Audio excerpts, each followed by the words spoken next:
দর্শক, সংসদ ভবন থেকে এবার সরাসরি যোগ দিচ্ছেন সহকর্মী ফরুক বাবু। ফরুক, শপথ পরবর্তী জামাত ও এনসিপি এমপিদের প্রতিক্রিয়া কেমন দেখছেন? রানা, আপনি জানেন যে আজকে সংসদে দুইটি শপথ নেওয়ার কথা রয়েছিল সংসদ সদস্যদের।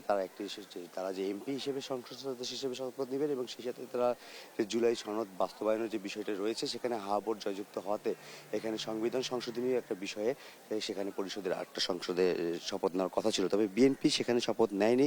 তবে এদিকে জামাত প্রথম দিকে তারা বলেছিলেন যে তারা শপথ নিবেই, গ্রহণ করবে না, কোনো ধরনের দুইটা শপথের একটি গ্রহণ করবে না যদি বিএনপি দুটি শপথ গ্রহণ না করে। তবে পরবর্তীতে আসলে জামাত তারা হচ্ছে যে এই দুইটা শপথ গ্রহণ করে এবং সেইখানে কিন্তু উপস্থিত ছিলেন যে স্বতন্ত্র প্রার্থী রুমিন ফারহানা এবং বিএনপি ঢাকা 6 আসনে যে সংসদ সদস্য ইঞ্জিনিয়ার ইশরাক হোসেন তারা উপস্থিত ছিলেন, সেখানে তারা শপথ গ্রহণ করেছেন। তবে কিন্তু তারা পরবর্তীতে যে সংবিধান সংসদীয় যে শপথ পরিষদের যে শপথটা, সেই শপথ তারা অংশগ্রহণ করেননি। তবে ইতিমধ্যে আসলে জামাতের নায়েবে আমির তিনি জানিয়েছেন যে ভবিষ্যৎ হোক নিরাপদ, বিনিয়োগ হোক বিশ্বস্ত, আর আমার পছন্দ সল্ট বে। ওয়েলকাম টু সল্ট বে।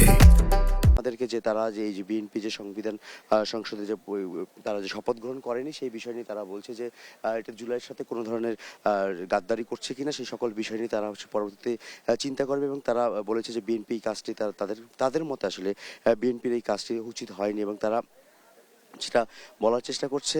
এবং বিএনপির তরফ থেকেও আসলে জানানো হয়েছে যে তারা যেহেতু নোট অফ ডিসেন্ট দিয়ে রেখেছে এবং বিএনপির যে সালাউদ্দিন আহমেদ তিনি জানিয়েছেন, যিনি সংবিধান সংস্কার কমিশনে তিনি দীর্ঘদিন ধরে বিএনপির প্রতিনিধি হিসেবে কাজ করেছে, তিনি বলেছেন যে আসলে যে এই যে সংবিধানের যে নিয়ম অনুযায়ী এই যে সংশোধনীয় যে বিষয়টা এটা হচ্ছে যে পরবর্তীতে স্পিকারের অধীনে গিয়ে তারা সেটা হচ্ছে যে সংসদে গিয়ে তারা সেই বিষয় নিয়ে আসলে শপথ গ্রহণ করবে।